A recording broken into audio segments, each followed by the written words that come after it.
오늘 머리가 좀 많이 달라졌죠. 심경에 변화가 생겨 파격적인 변신을 한 것은 아니지만 그래도 열심히 나름대로 다듬고 왔더니 조금 나아진 것 같아요. 머리를 감고 나면 다 마이콜이라고 하더라고요. 옆에는 없고 위로만 이렇게 솟았나 봐요.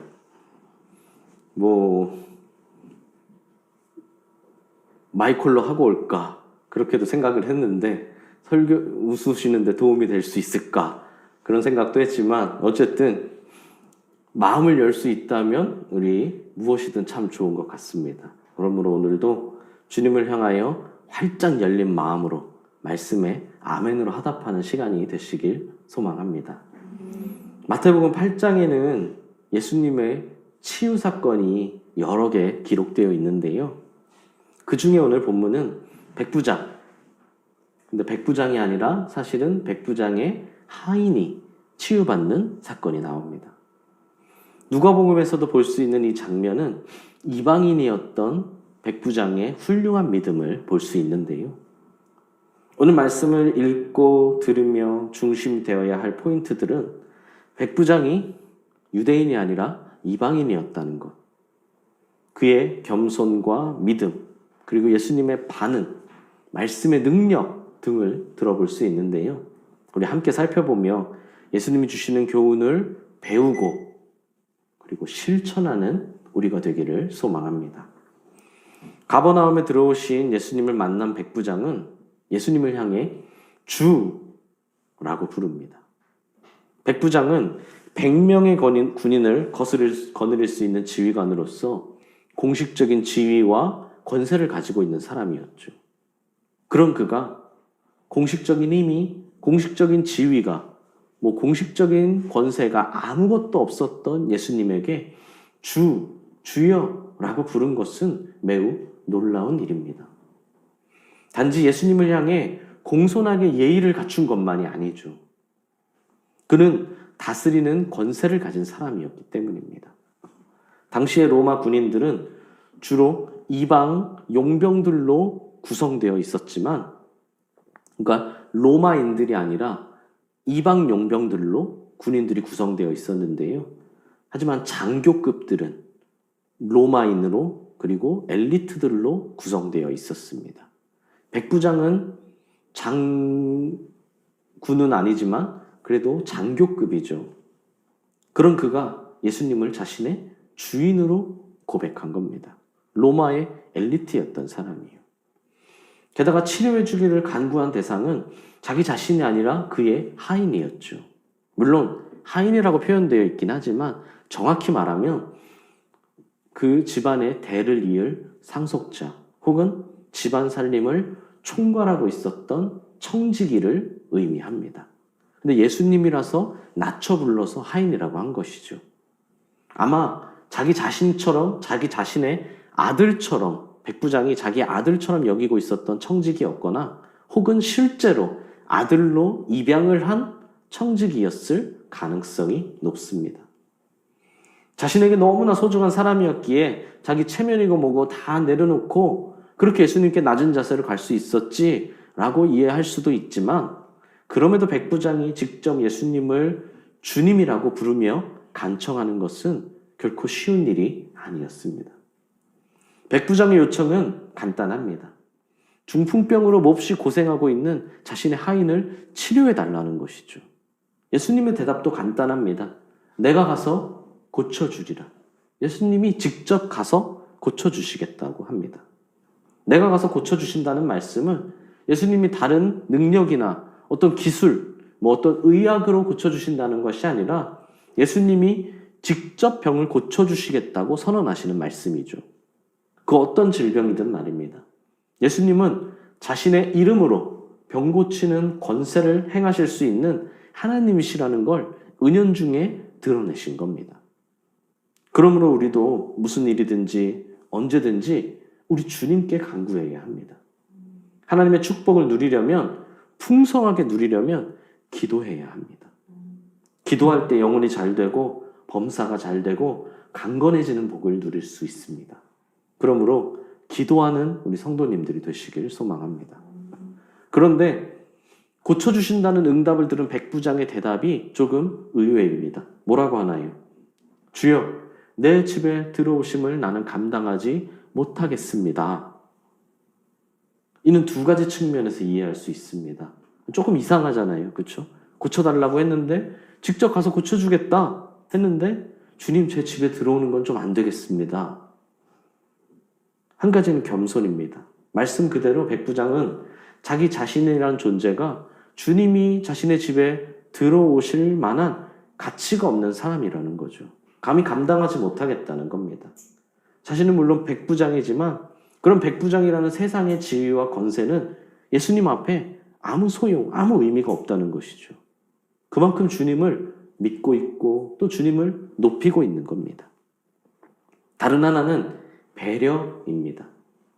당시에 유대인이 이방인의 집에 들어가거나 이방인과 함께 식사를 하는 등의 교제를 하는 것은 유대인에게 엄격히 금지되어 있었습니다. 이런 관습을 잘 알고 있던 이방인이었던 백부장이 자기 자신 때문에, 자신을 돕는 것 때문에 예수님이 고난받는 것을 원치 않아서 비난받지 않게 하기 위한 배려 깊은 마음이었다는 거죠. 그래서 백부장은 예수님께 이렇게 얘기합니다. 다만 말씀으로만 하옵소서. 그러면 내 하인이 낫겠사옵나이다. 여기서 백부장의 놀라운 믿음을 볼 수 있습니다. 그는 이방인임에도 불구하고 예수님의 말씀 자체의 능력이 있다는 것을 알고 또 믿고 있었습니다. 다만 말씀으로만 하옵소서라는 이 히브리어 원문을 직역해보면, 그냥 문자적으로 직역해보면 딱 한 말씀만 해주십시오 라고 할 수 있습니다. 딱 한 말씀만 해주십시오. 그러면 내 하인이 낫겠습니다. 백부장은 우상 숭배자들처럼 주문을 외운다거나 주술적 기원을 하는 행위를 원하지 않았습니다. 성경을 보십시오. 나병을 치유받기 위해 엘리사를 찾아갔던 나아만은 뭐라고 하나요? 엘리사가 자기 자신을 직접 마중 나오지도 않고 기껏 하는 말이 뭐였습니까? 더러운 요단강에 가서 몸을 7번 씻으라고 했습니다. 그래서 그 얘기를 들은 나아만은 불같이 화를 내죠. 아니, 내가 지금 직접 찾아왔는데 나를 마중 나오지도 않고 심지어 하인을 보내더니 더러운 물에 가서 몸을 씻으라니. 나아만은 이렇게 얘기합니다. 내 생각엔 그가 직접 와서 내 상처를 만지며 하나님께 기도해서 고쳐줄 것이라고 생각했다. 이게 뭔가요? 뭔가 주문을 외우는 것 같은, 그리고 어떤 주술적인 행위가 있을 것 같은 그런 행동들을 기대했었다는 겁니다. 내 상처 부위를 만지면서 뭔가 손을 문지르면서 혹은 어떻게 손을 떨면서 아니면 힘을 주면서 이런 주술적인 행동, 그러면서 하나님을 외치며 그래야 하지 않는 거냐라고 말하는 거죠. 당시에나 오늘날에나 인간은 이런 주술적인 행동을 좋아하고 또 그것을 통해 뭔가 이루어질 것 같은 느낌을 받고 또 그런 것들을 기대합니다. 그러나 백부장이 예수님께 원한 것은 무엇이었습니까? 스스로 권세를 가지신 예수님의 딱 한 말씀이었습니다. 그는 예수님 말씀 자체에 능력이 있다는 사실을 깨달은 참 믿음의 소유자였다는 겁니다. 할렐루야. 마태는 백부장의 겸손하고 배려 깊은 모습, 또한 강한 믿음의 모습을 강조하며 마태복음의 1차 독자인 유대인들의 믿음 없음을 간접적으로 책망하며 이 같은 믿음을 가질 것을 촉구하고 있습니다. 아니, 이방인인 사람도 말씀의 능력이 있다는 것을 알고 예수님이 메시아라는 것을 아는데 너희 유대인들이 그걸 몰라서 되겠냐 하며 책망하고 있는 겁니다.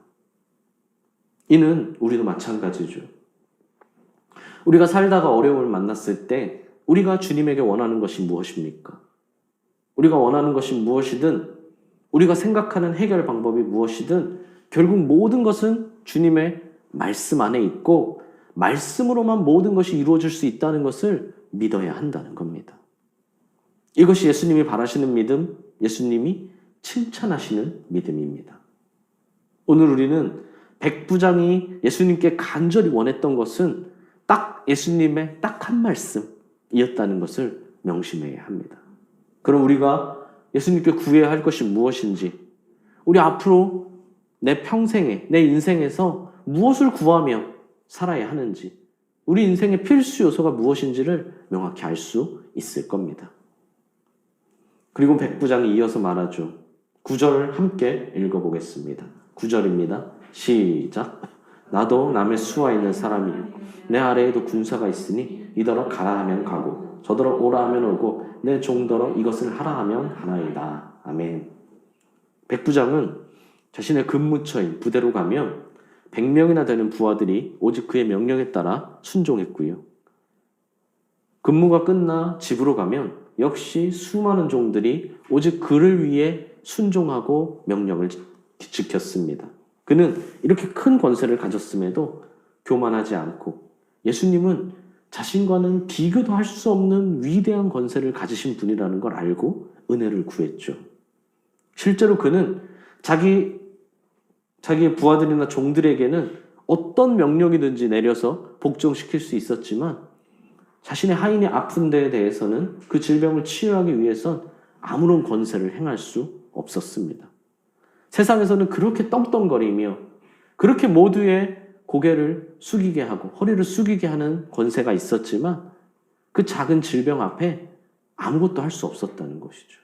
그래서 만물에 대한 권세를 가지신 예수님께 나아가 그 권세를 인정하고 도움을 청한 것입니다. 당시에는 질병이나 고난이 마귀로부터 오는 것이라고 생각하는 경향이 있었습니다. 누군가 질병에 걸리면 그 사람의 죄로 인한 것이라고, 마귀로 인한 것이라고 그렇게 여겼다는 거죠. 아마 백부장도 그렇게 생각했을 겁니다.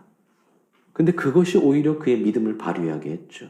무슨 말이냐면 자신의 부하나 종들이 자기의 명령에 아무리 싫어도 아무리 귀찮아도 복종할 수밖에 없었던 것처럼 그 어떤 악하고 강한 마귀로 할지라도 주권자이신 예수님의 명령에는 복종할 수밖에 없다고 생각했다는 겁니다. 예수님은 모든 것의 주인이시니까 내 부하들이 내 명령을 어쩔 수 없이 듣는 것처럼 그 어떤 마귀일지라도 예수님의 말씀은 지킬 수밖에, 들을 수밖에 없다고 생각했다는 거죠. 모든 질병이나 고난이 마귀로부터 온다는 것이 옳은 생각은 아니지만 예수님은 마귀로부터 발생한 것이든 인간의 약함으로 인한 생긴 것이든 상관없이 무엇이든 말씀으로 치료해 주실 수 있는 분이었기에 그의 믿음에 응답하여 치료해 주셨습니다. 백부장은 이방인임에도 불구하고 예수님이 하나님이시라는 권위와 능력을 깨닫고 예수님을 향한 참된 믿음을 소유하고 있었던 자, 한마디로 그는 지혜로운 믿음을 가진 사람이었다는 겁니다. 누가복음 12장 54절에서 56절을 보면 예수님은 무리를 향해 이렇게 말씀하십니다. 너희가 구름이 서쪽에서 이는 것을 보면 곧 말하기를 소나기가 오리라 하나니 과연 그러하고 남풍이 부는 것을 보면 말하기를 심히 더우리라 하나니 과연 그러하니라. 외식하는 자여 너희가 천지의 기상을 분간할 줄 알면서 어찌 이 시대는 분간하지 못하느냐. 우리도 그렇죠. 구름이 어둑 끼고 난 것을 보면 구름이 저 까만 구름이 몰려오는 것을 보면 아, 오늘 비가 오겠구나. 야구를 좋아하시는 분들은 아, 오늘 야구 취소되겠구나. 이런 생각을 하죠. 또 어떻습니까? 당연히 여름이 되면 남풍이 불어오면서 와, 이제 더워지겠구나. 혹은 서풍이 불면 어떡하나요?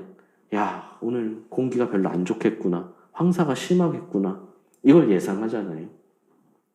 우리가 이 땅에서 일어나는 현상들을 보며 앞으로 일어날 일들을 예상하고 예측하는 것처럼 그동안 예수님의 말씀과 행동을 봤다면 예수님이 누구신지, 예수님이 무엇을 원하시는지를 알아야 한다는 겁니다. 백부장은 이를 알았고 그래서 참된 믿음을 가질 수 있었고 그래서 믿음으로 실천할 수 있었다는 거죠. 우리도 마찬가지입니다. 구슬이 서말이라도 꿰어야 보배라고 하지 않습니까? 무엇을 가지고 있느냐가 중요한 것이 아니라 가진 것을 어떻게 사용하느냐, 어떻게 활용하느냐가 중요합니다. 많이 배우고 많이 아는 것보다 중요한 것은 잘 실천하는 것이죠. 백부장은 지혜로운 믿음으로 실천했고 예수님은 그 지혜로운 믿음을 칭찬하셨습니다. 그러므로 우리도 와, 정말 나 신기한 우연이었어. 어떻게 내게 그런 기막힌 우연이 생겼는지 난 진짜 럭키가이야. 야, 진짜 놀라운 일이, 진짜 운이 참 좋았다 라고 말하는 것이 아니라 하나님의 은혜라는 것을, 하나님의 섭리 가운데 있었다는 것을, 그래서 여기까지 올 수 있었다는 것을 알아야 한다는 겁니다. 그냥 다 우연이야. 아, 내 선택이 좋았어. 내가 잘했지가 아니라 진짜 하나님의 은혜였다는 것을, 그게 아니면 내가 여기까지 올 수 없었다는 것을 알고 믿음으로 살아야 한다는 것이죠. 할렐루야. 10절을 보면 백부장의 믿음은 예수님을 놀라게 했음을 알 수 있습니다. 그의 믿음의 고백이 얼마나 대단하고 훌륭한지 예수님의 눈에도 놀랍게 보일 정도였죠.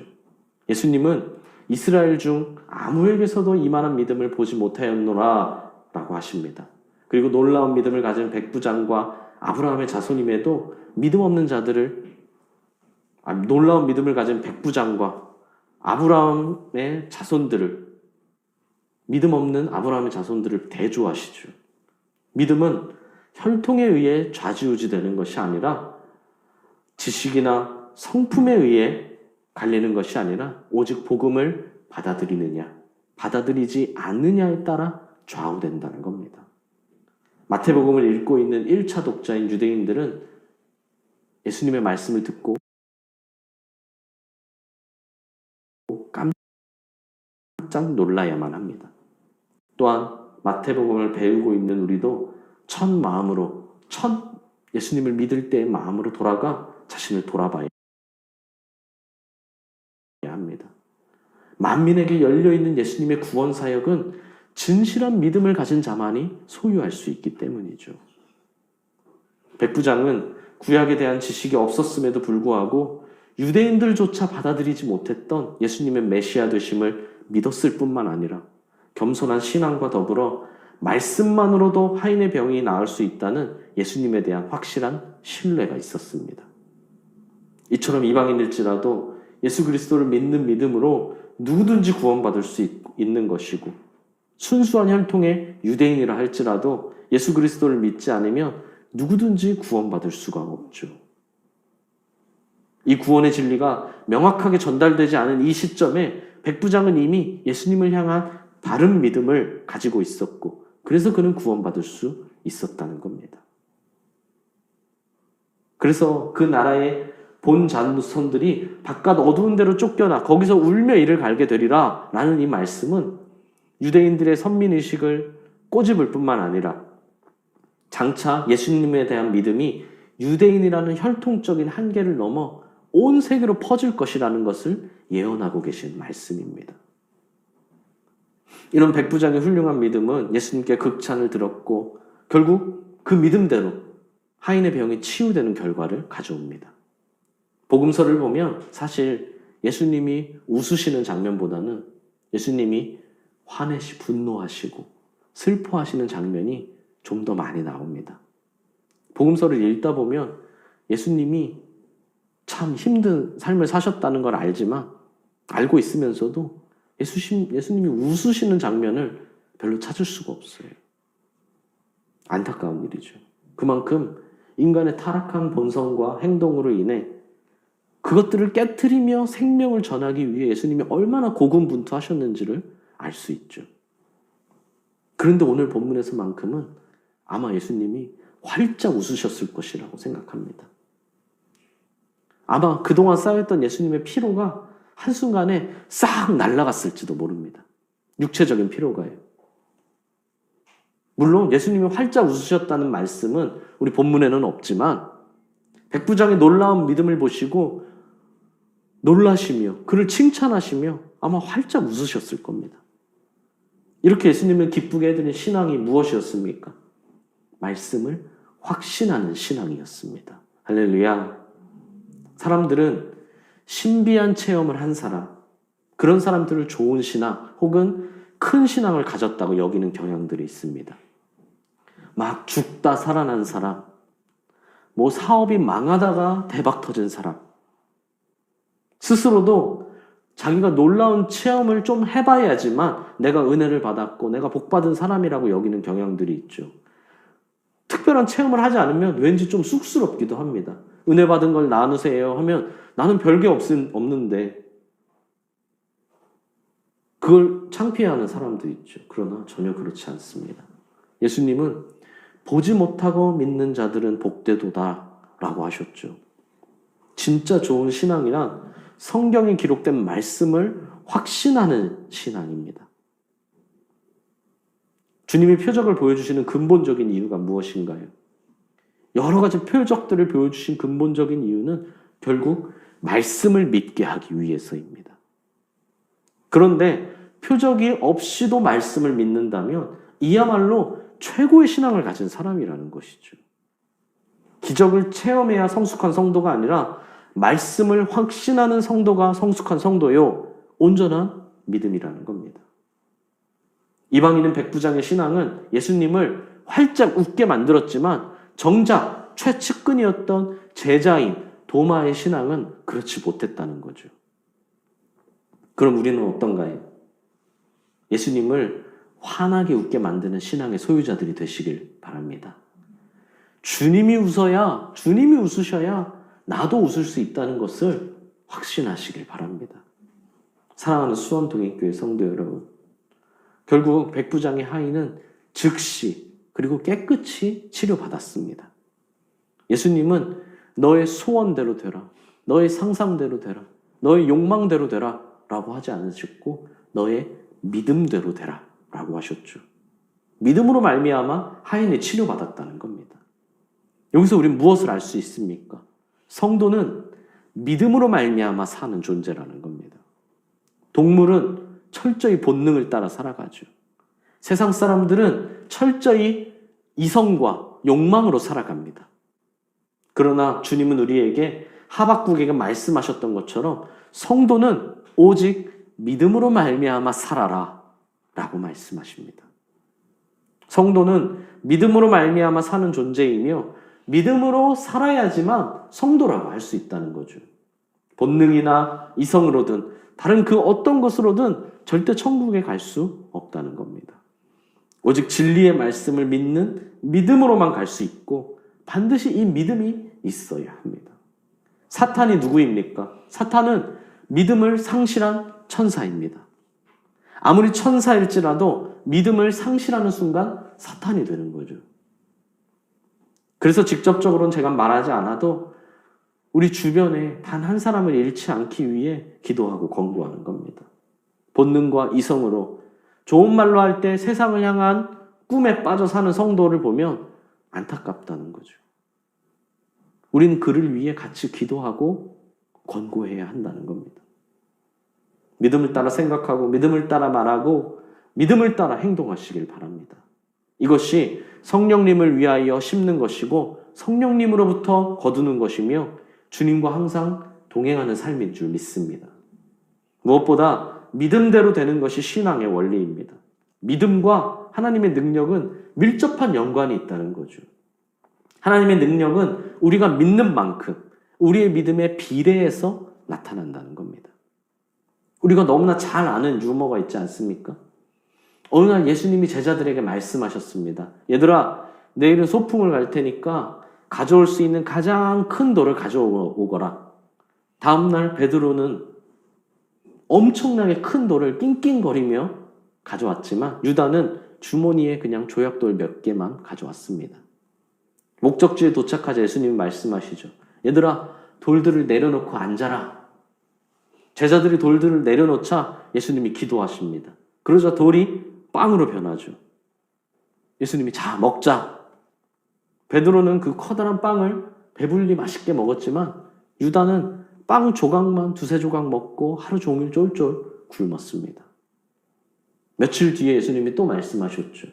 내일도 소풍을 갈 테니 이번에는 작은 돌을 여러 개 가져와라. 베드로는 작은 돌을 양쪽 주머니에 가득 넣어갔지만 유다는 큰 돌 하나를 낑낑거리며 가져왔습니다. 저번을 생각하면서요. 목적지에 도착하자 예수님은 큰 나무 아래로 가신 후에 나무를 보고 기도하시죠.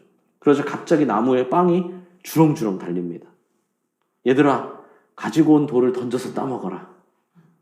베드로는 그날도 배불리 먹었지만 유다는 돌을 던져보지도 못하고 쫄쫄 굶었다고 합니다.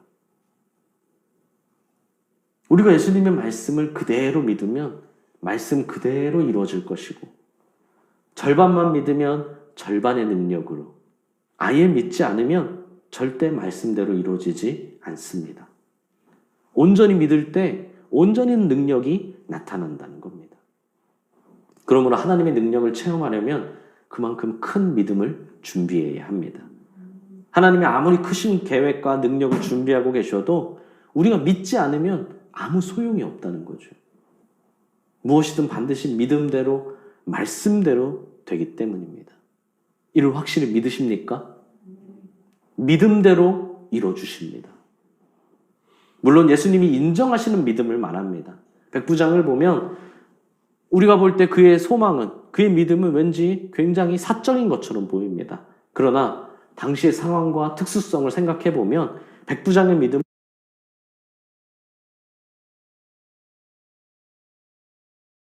예수님이 메시아 되신다는 것을 드러내는 믿음이었습니다.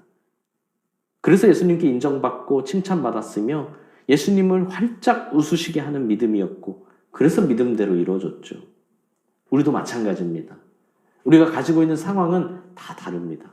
모두 동일한 기준일 수 없죠. 하지만 중요한 것은 내가 바르게 믿으면 된다는 것이고 믿음을 갖고 그대로 실천하면 믿음대로 될 것이고 믿음을 갖지 못하거나 믿음대로 실천하지 못하면 결국 아무것도 달라지지 않는다는 겁니다. 사랑하는 수원동일교회 성도 여러분, 예수님을 활짝 웃게 만드시는 신앙의 소유자가 되시기를 소망합니다. 이게 어떤 믿음이라고 했습니까? 말씀을 확신하는 믿음입니다. 말씀대로 된다는 겁니다. 말씀을 읽고 계십니까? 매일 성경을 묵상하고 그 묵상한 대로 기도하고 계십니까? 절대로 코로나가 핑계가 돼서는 안 됩니다. 이럴수록 더 믿음으로 말씀을 읽고 기도해야 합니다. 믿어야 합니다. 말씀대로 믿고 간절히 기도하십시오. 기도의 응답은 믿는 자에게 주어집니다. 오늘 예수님은 치유의 근거를 백부장의 믿음이라고 하셨죠. 네가 믿은 대로 되리라. 치유받을 수 있었던 근거는 백부장의 믿음이었습니다. 치유의 능력은 예수님께 있지만 그 치유를 가능하게 한 것은 인간의 믿음이었다는 겁니다. 혹시 주님이 내 기도는 들어주시지 않는다고 불평만 하고 있지는 않으십니까? 혹은 기도를 하면서도 기도대로 될 것이라고 전혀 기대도 하지 않고 믿지도 않고 계신 것은 아닙니까? 믿음이 있을 때 예수님이 활짝 웃으십니다. 믿음이 있을 때 반드시 말씀대로 이루어집니다. 할렐루야. 예수님을 활짝 웃게 만드는 믿음의 소유자가 되시길 바랍니다. 그래서 믿음으로 치유받는, 믿음으로 번창하는, 믿음으로 목표를 이루고 승리하는, 믿음으로 응답받는 사랑하는 우리 수원동행교회 모든 성도님들이 되시기를 진심으로 소망합니다.